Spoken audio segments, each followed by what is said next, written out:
Di peringatan HUT Nahdlatul Ulama di Senayan, Jakarta 5 Februari lalu, Presiden Prabowo Subianto melempar sinyal reshuffle kabinet. Dalam pidatonya, Prabowo menyebut pihak yang mendablek akan ditindak. Ia mengingatkan para pembantunya untuk bersih-bersih dan bekerja demi rakyat. Siapa yang bandel,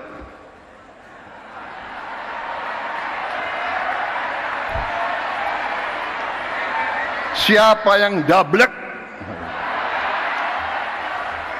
siapa yang tidak mau ikut dengan aliran besar ini, dengan tuntutan rakyat, pemerintah yang bersih, siapa yang tidak patuh, saya akan tindak. Usai polemik gas melon 3 kg, isu efisiensi anggaran kemudian menjadi sorotan. Saat membuka Kongres Muslimat NU ke-18 di Surabaya, Jawa Timur 10 Februari, Presiden menjelaskan alasan perlunya menghemat anggaran. Presiden menyebut ada raja kecil yang melawan saat ia hendak melakukan efisiensi anggaran. Saya mau menghemat uang itu untuk rakyat, untuk memberi makan untuk anak-anak rakyat. Pengeluaran yang mubazir, pengeluaran yang alasan untuk nyolong, saya ingin dihentikan dalam birokrasi. Merasa sudah kebal hukum, merasa sudah menjadi raja kecil. Sepekan kemudian, mahasiswa dan pelajar di Jakarta dan sejumlah daerah lainnya serempak menggelar demo bertajuk Indonesia Gelap, menolak efisiensi anggaran pendidikan, evaluasi program makan siang gratis, dan sejumlah agenda nasional lainnya. Kita ada 10 poin tuntutan yang secara garis besar memang triggernya adalah kemarin efisiensi terhadap sektor pendidikan dan kesehatan. Saya rasa serentak di seluruh Indonesia, bahkan ada di tanggal 18 bahkan sampai tanggal 19 itu masih bergerak untuk menyuarakan segenap aspirasi ini. Walaupun kita hari ini melihat bahwa ada kemunculan dari Kementerian Keuangan bahwa saya tidak akan berpengaruh apa segala macam, tapi kita jangan sampai lengah akan hal semua ini. Segera mengevaluasikan program MBG dan memanfaatkan anggaran APBN untuk pendidikan berfokus pembiayaan siswa-siswi. Sehari setelah demonstrasi mahasiswa di berbagai tempat, muncul kabar Presiden merombak kabinet. Informasinya Menteri Pendidikan Tinggi, Sains dan Teknologi Satrio Sumantri Brojonegoro diganti. Satrio sempat tersandung sejumlah kontroversi, dari didemo oleh pegawainya sendiri hingga pernyataannya soal beasiswa KIP yang kena imbas efisiensi anggaran. Tim Liputan Kompas TV.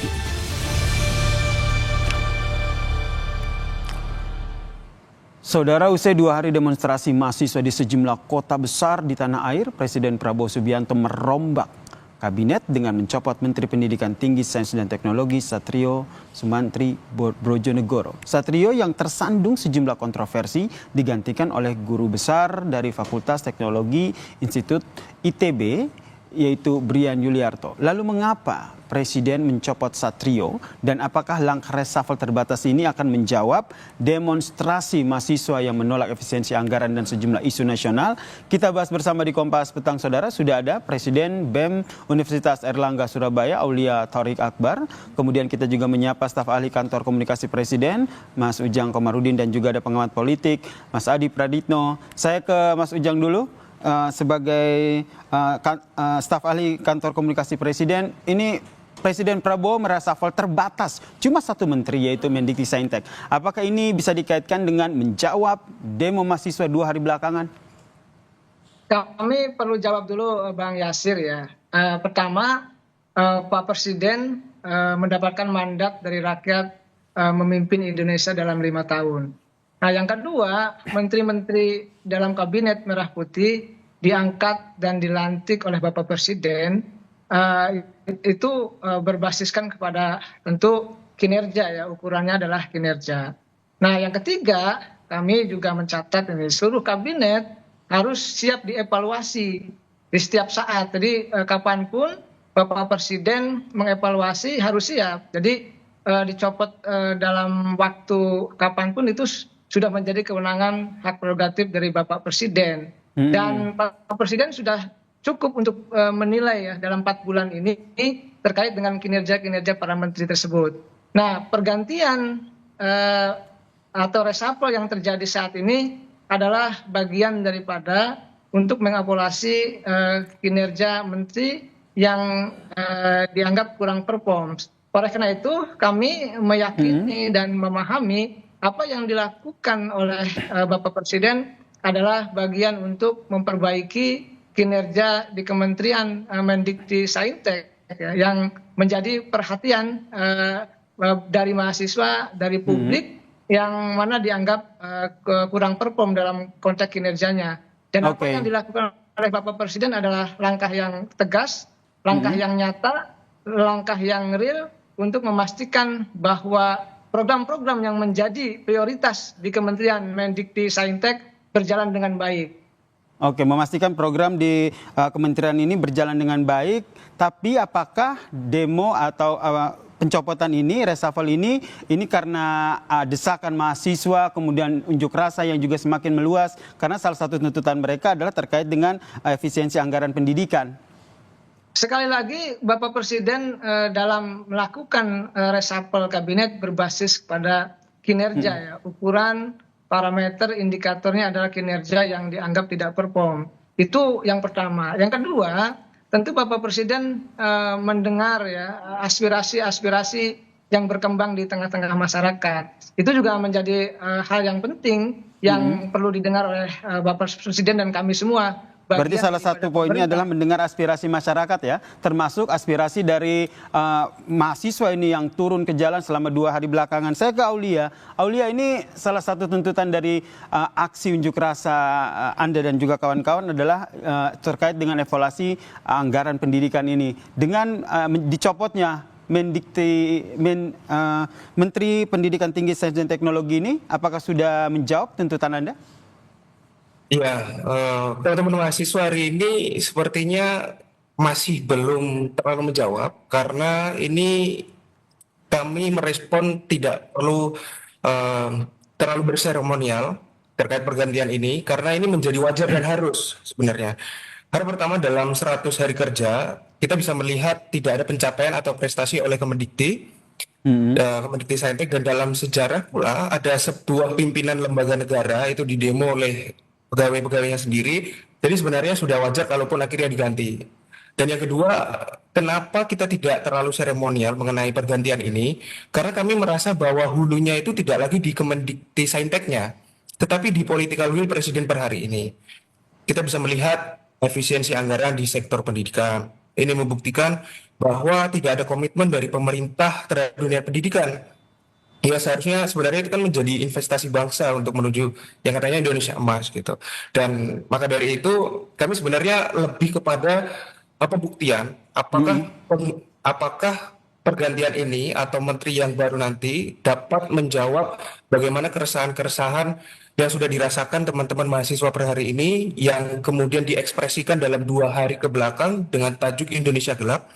Karena selain sektor pendidikan kami juga melihat bahwasanya Presiden Prabowo hari ini masih banyak catatan-catatan yang harus segera dievaluasi.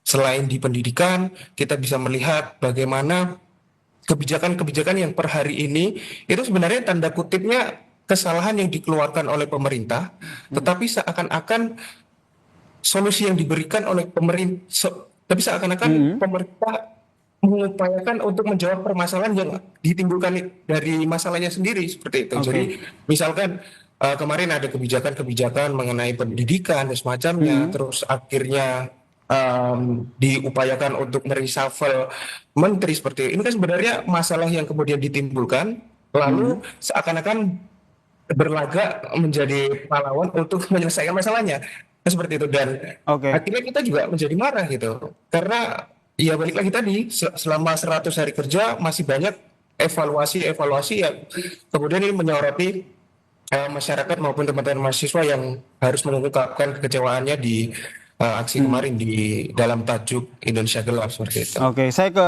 Mas Adi. Mas Adi melihatnya seperti apa? Karena kalau kita lihat ini kan Mendikti Saintek ini kan sebelumnya juga sudah pernah ada kasus dalam tanda kutip di internal kantornya. Kemudian ada sempat di demo juga oleh karyawannya sendiri. Kemudian belakangan juga ia juga didemo oleh mahasiswa terkait dengan kebijakan. Yang Anda baca seperti apa terkait dengan aksi unjuk rasa mahasiswa? Kemudian selang 2 hari Presiden Prabowo mereshuffle Mendikti Saintek ini.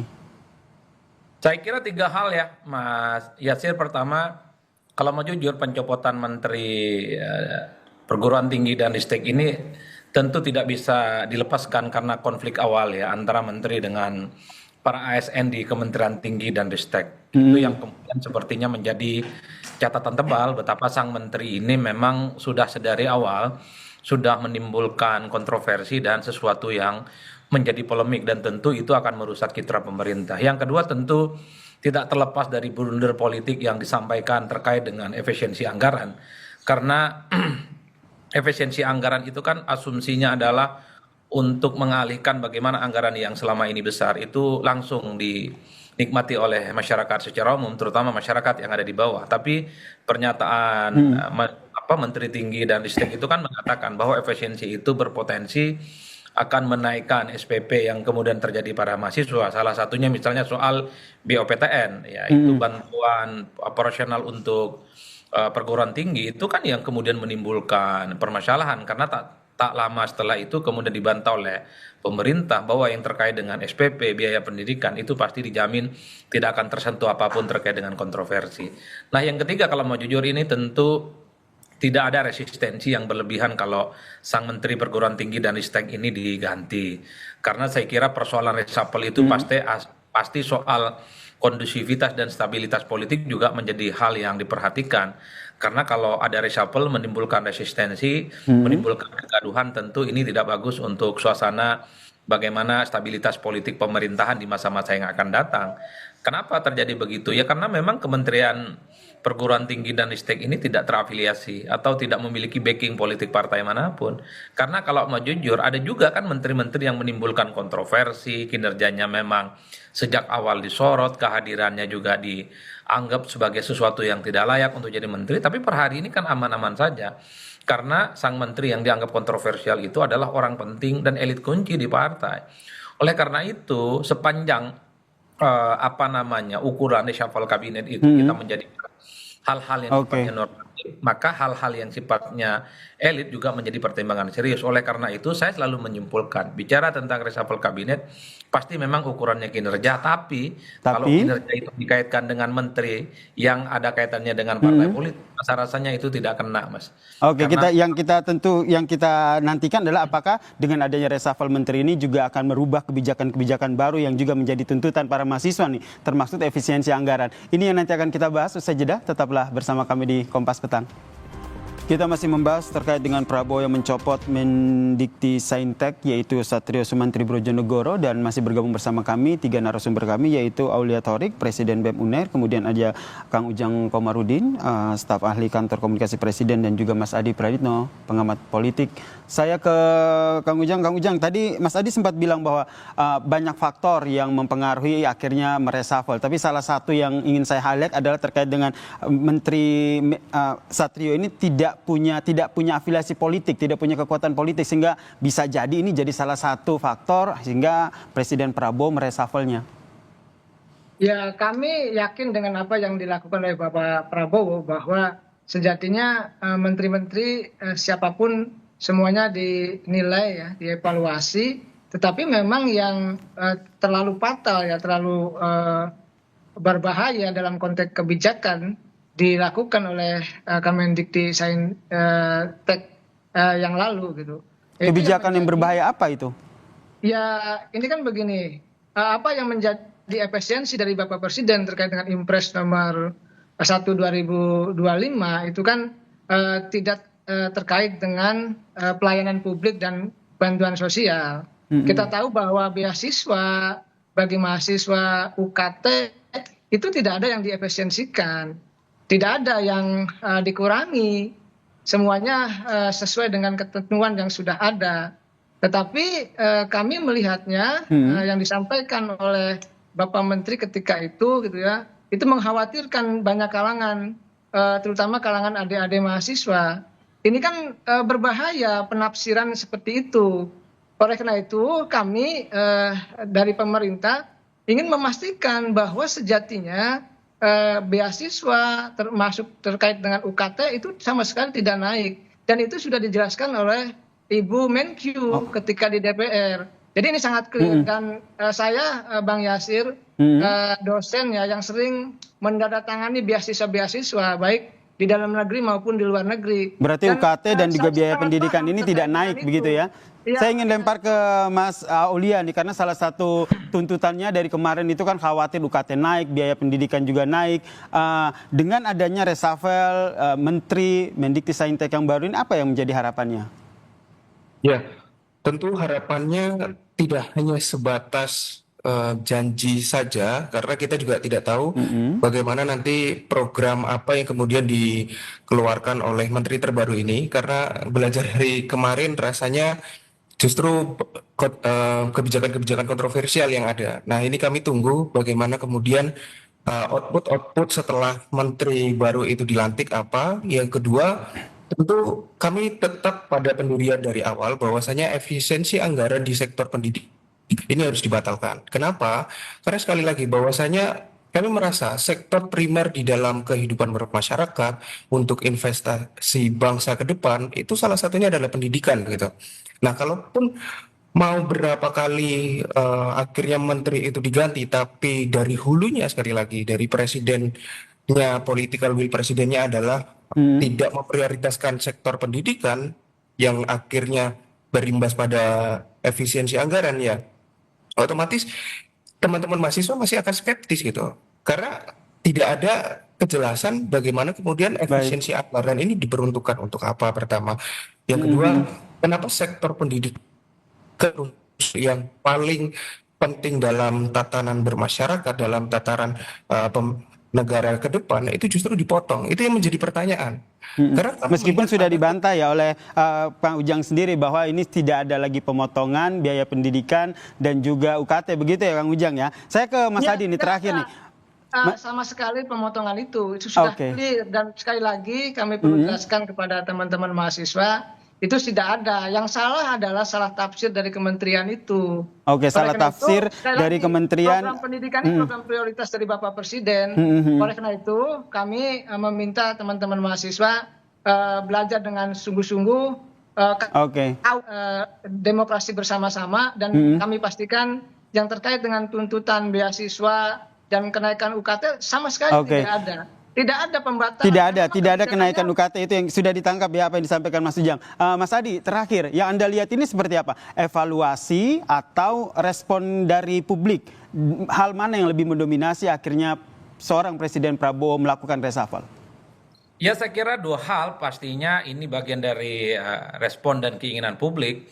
Setelah Prabowo Subianto genap misalnya 100 hari kinerja pemerintahan, maka tak ada cerita. Kalau ada menteri-menteri yang kinerjanya tidak perform, kemudian kontroversial dan merugikan masyarakat secara umum, tak ada cerita, tidak untuk diganti. Dan ini yang sepertinya sebagai bentuk pembuktian bahwa Prabowo Subianto itu tidak pernah main-main dengan keinginannya untuk mewujudkan bagaimana program-program yang saat ini dialokasikan hanya untuk kepentingan masyarakat, termasuk masyarakat yang terkait dengan pendidikan. Tapi bagi saya momentum reshuffle kali ini semacam ultimatum politik, intimidasi politik kepada menteri-menteri yang lain, kepada para pembantu yang lain. Kalau ke depan kinerjanya tidak oke, kinerjanya selalu merugikan rakyat, bukan tidak mungkin mereka ini tinggal menghitung waktu akan diperlakukan yang sama seperti Pak Satrio, Kementerian Perguruan Tinggi dan Ristek. Baik, terima kasih Aulia Thorik, Presiden BEM UNER, kemudian ada Pak Ujang Komarudin, staf ahli kantor komunikasi Presiden, dan juga Mas Adi Praditno, pengamat politik, telah bergabung bersama kami di Kompas Petang. Salam sehat semuanya.